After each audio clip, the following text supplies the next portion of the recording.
Assalamualaikum warahmatullahi wabarakatuh. Waalaikumsalam warahmatullahi wabarakatuh. Bisa dengar suara saya ya. Pada pagi hari ini saya mau menjelaskan pertemuan yang kemarin saya belum selesai menjelaskan. Pertemuan kedua kita juga nggak ada kuliah sinkron. Saya belum sempat juga buat videonya. Jadi ya ini saya ganti sekarang. Saya ganti pada hari ini ya, jadi nanti kita 2 kali Zoom meeting karena memang akun ini, atau tadi pakai cara ini ya. Oke, coba. Nanti saya minta tolong siapa ya ini ya, Raihan ya. Raihan nanti kamu saya jadikan host, tapi nanti saya bisa share screen ya. Ngerti nggak? Oh iya Bu. Amin. Saya lanjutkan.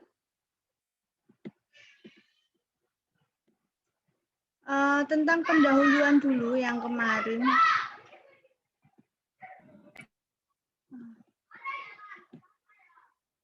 Jadi analisa yang saya jelaskan ini masih analisa kualitatif. Diawali dengan pendahuluan. Pendahuluan itu apa yang bisa kita amati, apa yang bisa kita lihat, apa yang bisa kita saksikan dengan cara prosedur-prosedur lab. Nanti setelah kita tahu kira-kira sampel ini mengandung apa, dan apa. Jadi di analisa pendahuluan itu jawabannya atau perkiraan kalian tuh bisa lebih dari satu zat, satu senyawa. Jadi nanti dipastikan dengan analisa yang sistematis. Analisa yang sistematis itu adalah analisa kation dan anion.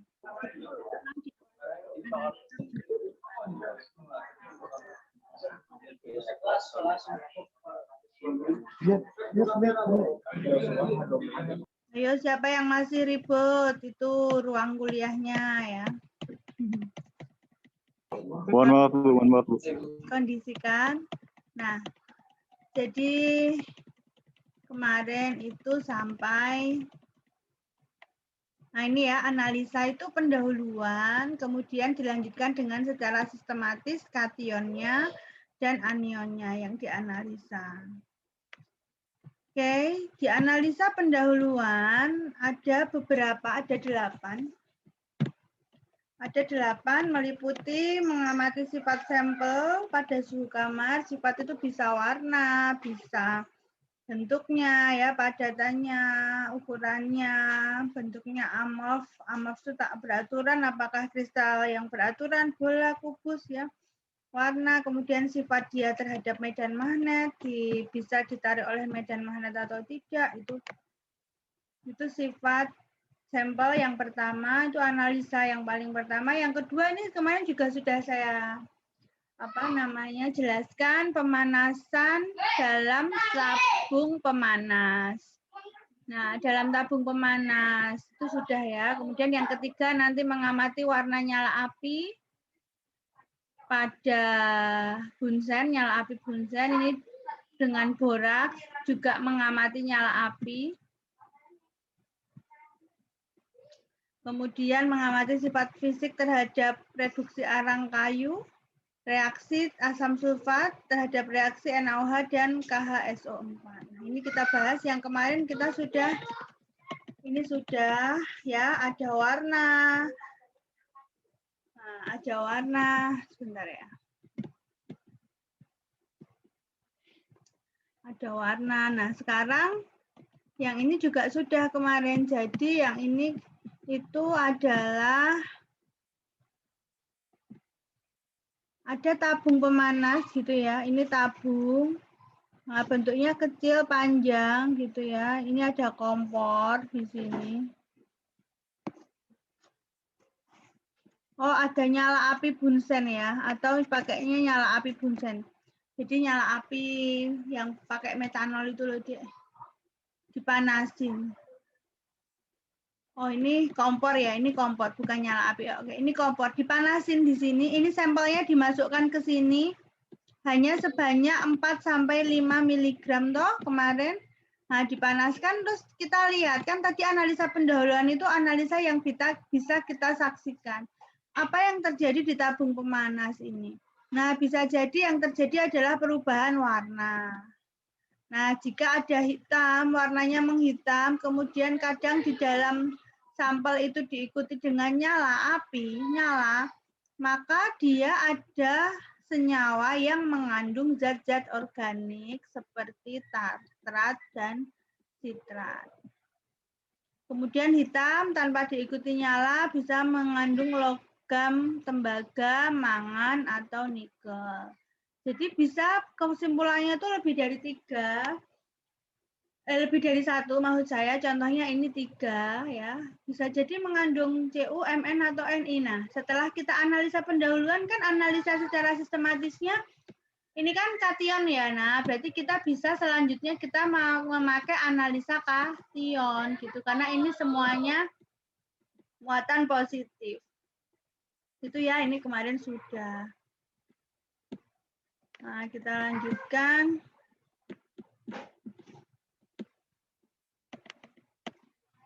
Oh iya, sebelumnya ada yang kesulitan presensi enggak tadi? Tapi ya ini masih jam ini ya. Oh, udah habis 9.50. Mestinya kalau kesulitan tuh melapornya ya saat jam 9.20 sampai 9.50 ya. Jangan lapor di jam 3 sore gitu. Nah, ini masih di pemanasan dalam tabung pemanas terbentuk sublimat warna putih atau kuning.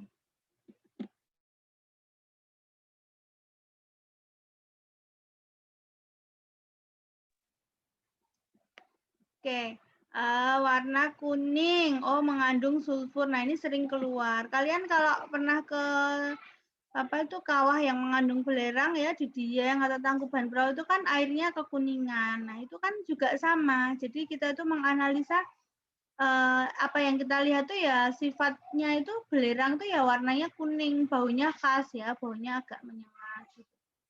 Itu sering keluar yang belerang. Kemudian, nah ini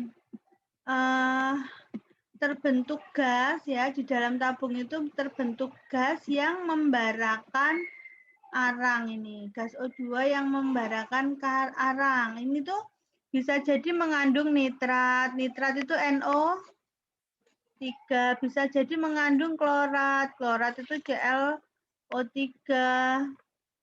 Perklorat, perklorat itu ClO4, bromat itu BrO4, iodat ya IO4, peroksida H2O2 dan permanganat MnO4.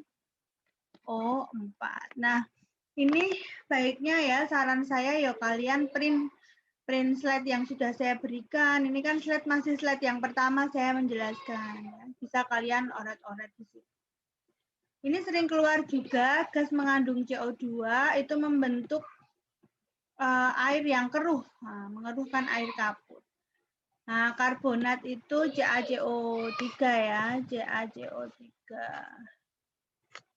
Nah, ini contohnya air bersoda itu. Kalau kamu beli minuman di minimarket yang air yang mengandung soda itu kalau dikocok gitu, kalian buka itu kan airnya keluar gitu ya.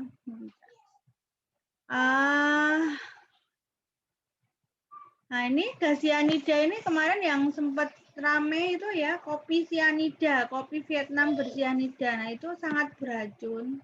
Nah, ini karena dia mengandung logam berat. Ini masih analisa pendahuluan yang kedua loh ya, masih pengamatan terhadap tabung pemanas. Nah, ini yang sering keluar di slide ini masih di tabung pemanas itu adalah amonia ini. Baunya kayak ini berbau khusus tuh maksudnya baunya kayak kamar mandi yang pesing itu ya, baunya pesing itu, bau khusus itu. Nah ini kalau pabrik pupuk itu kan pupuk urea itu kan bahan bakunya amonia ini sama karbon dioksida. Nah amonia ini pabrik pupuk itu taunya baunya pesing, bau kamar mandi padahal itu bau amonia. Ini sering keluar juga yang SO2 itu baunya kayak bau belerang ya, SO2. Kemudian ini juga sering keluar H2S itu berbau kayak telur yang busuk itu. Oh, ternyata dia mengandung sulfida. Kalau yang SO2 tadi yang mengandung yang ada sulfurnya ya, SO2, SO3 gitu. Nah, itu yang sering keluar di analisa pendahuluan yang pengamatan terhadap tabung pemanas. Nah, yang ketiga, pengamatan yang ketiga itu mengamati warna nyala api pada sampel yang dibakar dengan api bunsen. Api bunsen itu tahu nggak kalian bunsen itu? Nah, ini di sini tuh ada sumbernya ya metanol gitu ya, warnanya biru spiritus. Nah, kan di sini ada nyala apinya. Kalau kamu perhatikan nyala api lilin atau ya api bunsen, kalau kamu nggak tahu ya kamu lihat lilin aja. Itu kan ada bagian yang warna kuningnya itu di sini itu kuningnya muda, ada yang tua gitu ya. Kalau api kompor ya, kalau gas kan biru ya, blue gas ya. Itu yang luar kan biru muda, biru nggak jelas, yang paling tengah itu birunya jelas gitu. Nah, yang tengah itu kan disebut zona mereduksi, yang tengah itu. Yang pinggir itu disebut zona mengoksidasi. Itu ya sebutannya, karena nanti saya bedakan karena nanti warnanya akan berbeda. Nah, caranya, prosedurnya, ada 5 mg diletakkan dalam gelas arloji. Itu gelas itu bukan kok gelas untuk minum, tapi gelas ini wujudnya kaca gitu ya. Ini tanpa atas, tapi bentuknya itu seperti lepek teh gitu ya. Gelas tapi datar, benar-benar datar bentuknya, bulat, lingkaran datar. Kamu meletakkan 5 mg zat X. X menyebutnya kita nggak tahu zatnya apa, kita justru mau tahu apa itu kandungannya zat X. Kemudian caranya ada kawat, ya ini kawat platina, kemudian kamu masukkan ke dalam HCl pekat ini. HCl pekat. Kan basah tuh kawat platina. Nah, kawat platina yang basah diambil untuk mengambil ini sampel X. Nah, diambil ke sini. Nah, sampel X-nya kan menempel di kawat platina ya, basah karena kawat platinanya basah oleh HCl pekat. Kemudian si kawat itu dibakar di dalam api ini. Nah, sampel. Nah, api itu kan ya mestinya kuning ya, gitu kan. Nyala api itu kuning. Tapi ketika si sampel itu mengandung zat lain, bisa jadi. Nah, kalau pengamatannya seperti ini. Kalau pengamatannya nyala apinya jadi kuning, maka mengandung Na. Padahal api ya warnanya kuning ya. Terus nyala apinya tadi jadi warnanya ungu. Oh, ternyata mengandung kalium. Jadi merah karmin agak gelap, oh mengandung litium. Merah bata, oh mengandung kalsium. Gitu ya membacanya. Nah, karena warna kuning itu sama dengan warna api ya. Jadi kalau ketika dibakar itu warnanya kuning, belum bisa disimpulkan dia mengandung Na atau tidak. Karena warna kuning sendiri kan ya warna api itu, kalau si sampel itu kan. Nah, maka gimana cara membedakan pengamatan warna kuning? Jadi warna kuning itu suka mengganggu. Nah, maka caranya dengan menggunakan bantuan kaca obat. Nah, ini. Jadi nyala api, terus kamu mengamatinya dilewatkan kaca kobat dulu. Ya. Supaya penglihatanmu berbeda. Nah, tadi kan kalau mengandung Na, kalau tanpa kaca kobalt kan warnanya kuning tuh, susah dibedakan antara kuningnya api biasa dengan kuning yang mengandung natrium.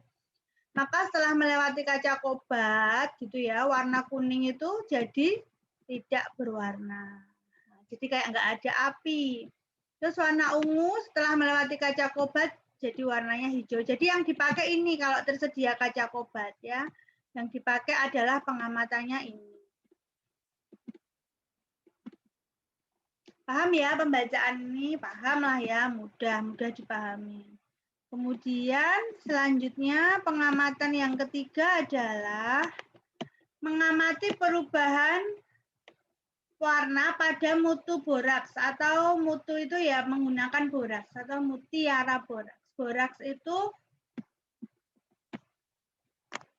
sudah kalian print belum tuh, Dek? Nah, harusnya kan kalian print ya. Boraks itu Na2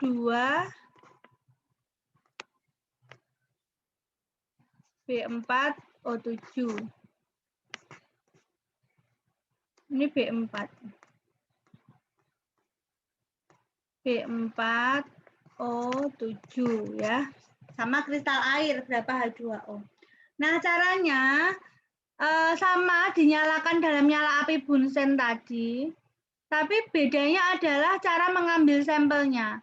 Kalau yang tadi yang C tadi kan mengambil sampelnya pakai kawat platina yang dibasahi HCl supaya si sampel itu menempel di kawat platina yang basah oleh HCl.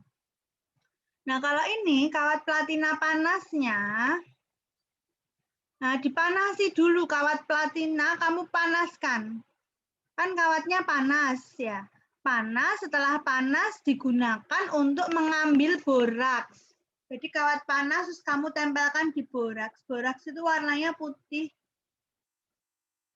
Ya, kamu tempelkan warnanya putih atau tempelkan di boraks. Nah, boraksnya itu memanas sampai meleleh di kawat platina itu, kemudian membeku lagi kayak tidak berwarna, seperti tembus cahaya. Jadi kayak lelehan lilin itu loh. Nah, kayak lelehan lilin itu yang kamu nempel di kawat platina. Itu kan lengket ya, basah oleh lelehan boraks. Nah, lelehan boraks tadi digunakan untuk mengambil sampel. Sampelnya sama, diletakkan di dalam gelas arloji. Bedanya kawatnya tadi, kalau tadi HCl, kalau ini, nah ini tuh kayak ada lelehan di sini itu loh. Lelehan di sini adalah boraks yang meleleh, kemudian digunakan untuk mengambil sampel. Sampelnya kan jadi bisa nempel. Nah, habis nempel kemudian dinyalakan dalam nyala api bunsen. Nah, tadi kan di awal saya bilang api itu ada bagian luar itu oksidasi, bagian dalam itu reduksi. Nah, jika mengandung zat-zat Cu, besi, itu pengamatan yang ada adalah seperti ini ya. Nyala oksidasinya itu saat panas ya, masih panas itu warnanya hijau. Kemudian yang bagian tengah nggak berwarna. Jadi pengamatannya itu kayak pinggir ada api warnanya hijau, tengahnya nggak berwarna. Gitu. Terus kalau misalnya mengandung Mn, oh berarti pinggirnya ungu, tengahnya tak berwarna. Gitu. Kalau mengandung nikel yang paling bawah, oh pinggirannya itu merah coklat, tengahnya berwarna abu-abu hitam. Gitu. Itu ya. Nah, jadi kalian tahu ya, pokoknya prosedurnya seperti itu. Kemudian yang sama ya, nyala oksidasi, nyala reduksi. Itu tabelnya membacanya kayak gitu, itu sama dengan tadi. Ini reaksi boraks tadi N2, Fe4O7, mengandung 10 kristal air ya. Nah, jadi sebenarnya yang bereaksi itu adalah boraks sama zatnya. Maka disebut pengamatan sampel pada mutu boraks. Nah, mutiara boraks itu disebutnya lelehan tadi, si kawat tadi boraksnya meleleh di situ. Nah, misalnya tadi mengandung nikel, kan ada tuh mengandung nikel nih, merah coklat pengamatannya. Bagian pinggir merah coklat, bagian tengah abu hitam. Nah, reaksi yang terjadi itu adalah antara boraks dengan Ni. Nah, yang bawah itu. Itu ya, itu yang keempat. Kemudian analisa pendahuluan yang kelima, membakar atau apa ya, ini terhadap arang kayu. Arang itu warna hitam, ya. Areng gitu ya. Areng itu kalau kalian beli bakmi Jawa itu kan memasaknya pakai areng. Berarti udah tahu ya gambarannya arang. Arang itu padatan gitu ya. Berpori, kan berpori ya arang itu. Nah, berpori. Nah, porinya ada yang besar, ada yang kecil gitu. Berpori kan berlubang. Nah, caranya sebanyak 3-4 mg zat dalam sebuah lubang. Nah, ini tadi ada lubang toh, kamu masukkan di sini sampel. Nah, di dalam lubang itu hanya 3-4 mg. Lubang sepotong arang. Nah, kemudian kamu menyiapkan nyala api. Di pinggirnya ini menyiapkan nyala api. Nah, nyala api itu bisa kamu pakaiin bunsen ya boleh, kamu mau pakai. Nah, ini nyala api di dekatnya. Nah, kemudian di sini kamu membutuhkan alat berupa pipa. Nah, ini kalau ada yang rumahnya masih di desa itu ya, untuk nyetek geni, tahu nggak? Nyetek geni itu memercikan api ya. Nyetek geni itu Pak yang suka kemah kan juga sama. Bahwa pengen ini itu juga terbakar gitu kan ditiup ya. Nah, jadi meniup ini tuh nggak kok ini mati. Nyetek geni kan malah justru ditiup kan gitu. Niupnya nggak usah kenceng-kenceng. Kalau kenceng-kenceng apinya kecil bisa mati. Tujuannya meniupkan api itu pakai pipa, pipanya bisa pakai bambu gitu ya. Nah, supaya nyala apinya menjilat zatnya ini. Jadi nyala apinya bisa menjilat ke sini gitu ya, nyala api menjilat.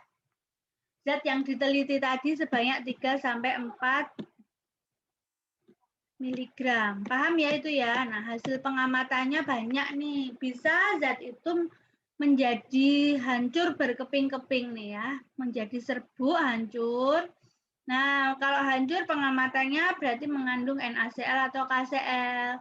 Berarti kalau kayak gitu misalnya mau menganalisa Na atau K-nya, sistematisnya pakai analisa kation selanjutnya. Nah, pengamatannya yang kedua nih, pengamatannya bisa ditambah dengan reaksi dengan natrium karbonat. Jika terbentuk kerak berwarna putih, maka mengandung BaO, SRO, CaO. Gitu.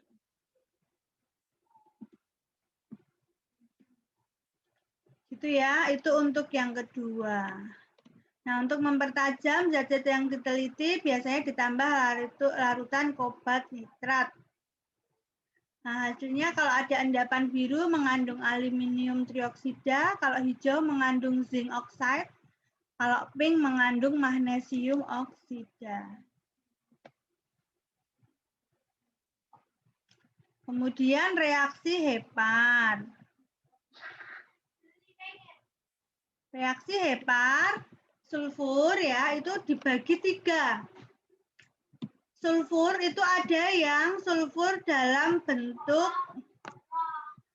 sulfur yang terikat pada golongan 1. Nah, Hepar 1 disebutnya. Na kan golongan 1, K golongan 1. Oh, jadi bukan golongan tapi kationnya plus 1. Ini kan Na plus 1, K plus 1, NH4 plus 1 juga. Kalau S itu kan 2 minus ya. Maka Na 2S biar netra, K 2S, NH4 2S. Jadi Hepar 1 itu untuk mengetahui sulfida-sulfida yang terikat dalam kation yang positif 1. Kalau Hepar 2 itu untuk mengetahui sulfida yang tidak larut dalam air. Kalau ini golongan 1 itu larut dalam air, kationnya 1. Kalau kationnya plus 2, Mg itu kan plus 2, itu tidak larut dalam air. Ini untuk mengetahui itu. Kalau Hepar 3 itu untuk sulfur yang terikat dalam oksigen, misalnya SO4. Jadi kalau bau belerang itu kan khas. Nah, pengen tahu belerang itu tuh apakah Na2, K2, apa Mg, ataukah belerang yang terikat pada oksigen. Nah, itu direaksikan. Nah, reaksi Hepar 1 menggunakan larutan perak, ya, menggunakan Ag. Kalau Hepar 2 kan tidak larut dalam air. Nah, pakainya zatnya natrium karbonat. Kalau Hepar 3 menggunakan natrium karbonat juga.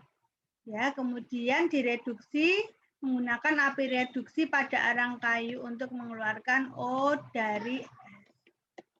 Kemudian yang ke berapa ini? 7, reaksi menggunakan asam sulfat.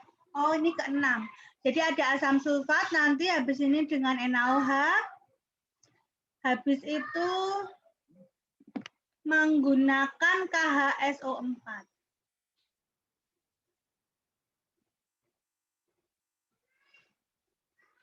Ya, dipakai asam sulfat 1M. Ya, yang dipakai adalah asam sulfat 1M.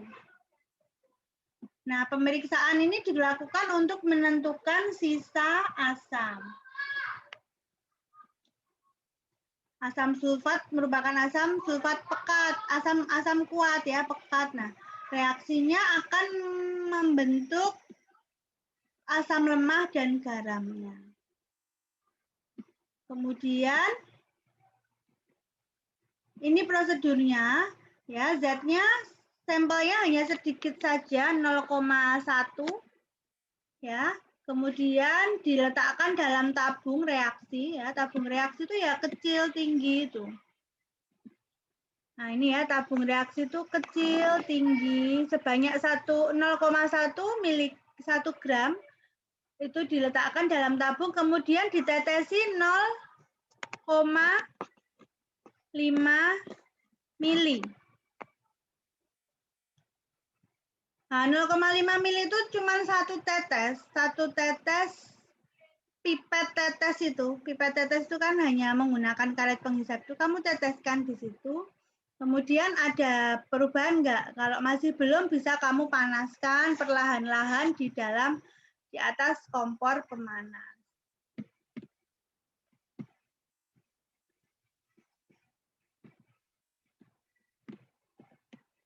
Nah, pengamatannya, sebenarnya pengamatannya tuh sama dengan yang tadi. Apa ya namanya? Cenderungnya tuh kecenderungannya tuh sama. Misalnya SO2 tadi. Kan bau belerang ya, baunya menyesakkan. Nah, yang tadi juga sama, pemanasan tabung pemanas tadi. Kalau ini masih ditambah asam sulfat ya ini. Nah, H2S kan tadi yang tadi juga baunya kayak telur busuk sama. Ya kan? Kemudian CO2, ini kan tadi juga sama, mengeluarkan air kapur. Jadi hasil pengamatannya sama. Meskipun apa metode yang digunakan berbeda. Ya, sama. Kemudian yang ketujuh, reaksi dengan natrium hidroksida. Ini basa lemah. Nah, menghasilkan basa lemah ya dan garamnya. Nah, ini NH3 ini kan basa lemah. NH4Cl ini sampelnya ya, contohnya plus NaOH menjadi basa lemah. Nah, terjadi gas yang menyesakkan tadi, gasnya baunya khas itu pesing tadi ya, kayak kamar mandi tadi. Nah, basa itu kan sifatnya juga membirukan kertas lakmus merah.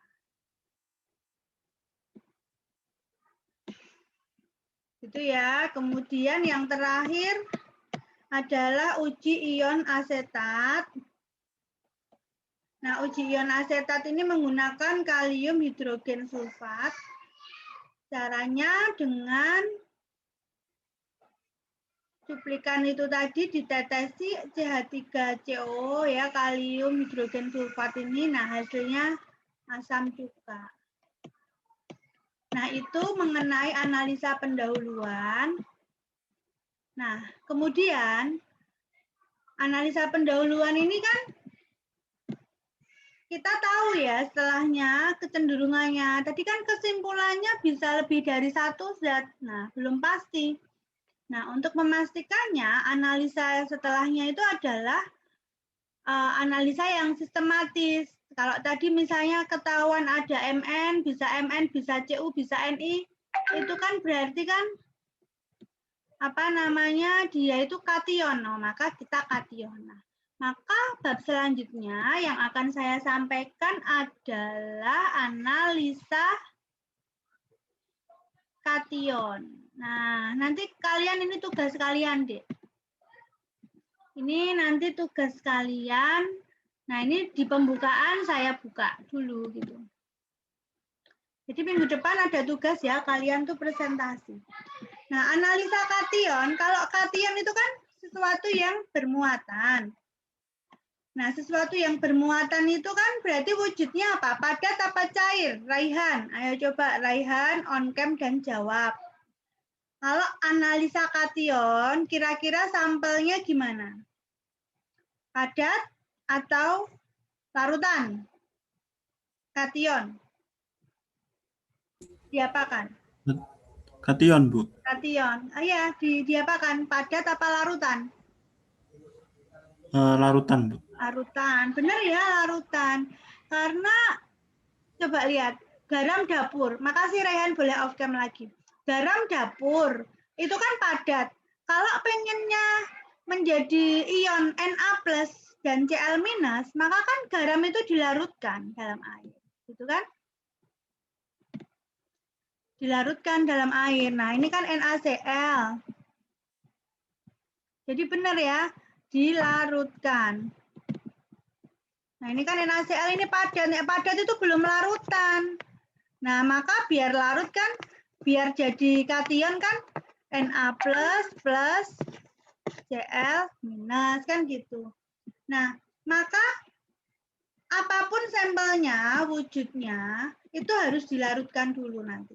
Tujuan belajar materi bab 2 tentang analisa kation ini, mahasiswa harus bisa menjelaskan prinsip pemisahan kation D. Intinya kamu tuh sampel pengen tahu itu apa, kationnya itu apa, itu dipisah-pisahkan. Nanti di sini kation itu ada golongan 1 sampai 5. Golongan kation ini berbeda sama golongan sistem periodik unsur. Berbeda, kalau sistem periodik unsur kan ada 1A, 8A ya. Kemudian ada 1B sampai 8B. Nah, kalau ini kation. Kation itu yang muatan positif saja.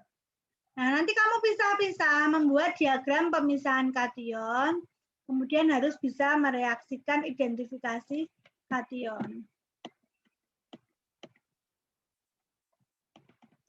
Metodenya menggunakan cara H2S, hidrogen sulfida. Nanti saya jelaskan ya. Nah, analisa kation, tadi ya saya udah tanya sama Rehan, apapun sampelnya harus dibuat larutan dulu. Yang namanya kation kan harus larut. Nah, maka apapun harus larut, berarti dilarutkan. Kalian butuh pelarut. Nah, zat itu kan pelarutnya beda-beda. Nah, makanya ini adalah cara melarutkan ini, ada urutan melarutkan. Kalau dia pakai air aja bisa larut, maka pakailah air. Pakai air dingin bisa larut enggak?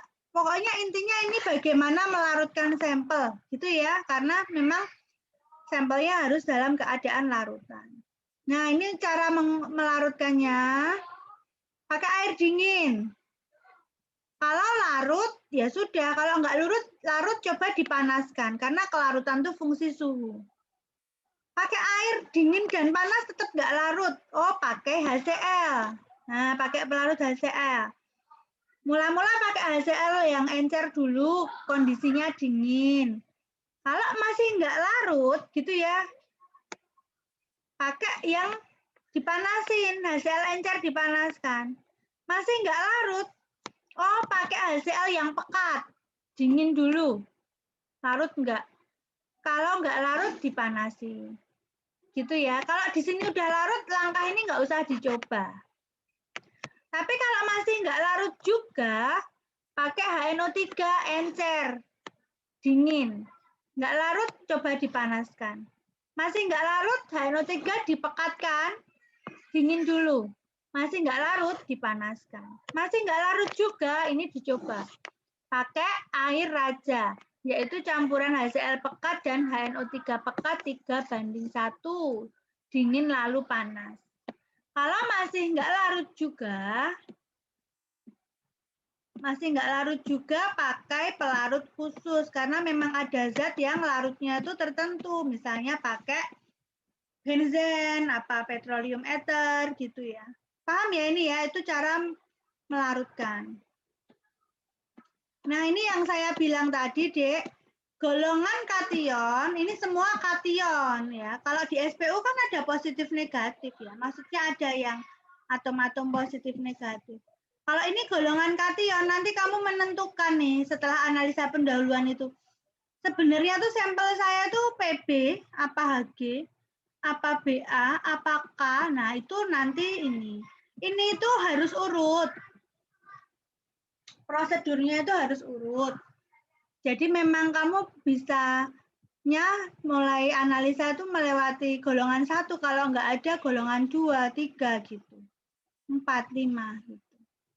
Golongan 1 nanti yang presentasi satu kelompok, golongan 2 yang presentasi satu kelompok, golongan 3 satu kelompok, 4 dan 5. Jadi nanti kelas ini saya bagi menjadi 5 kelompok. Besok minggu depan kalian presentasi tentang cara analisa golongan 1, 2, 3, 4. Yang termasuk golongan 1 itu ini, ya.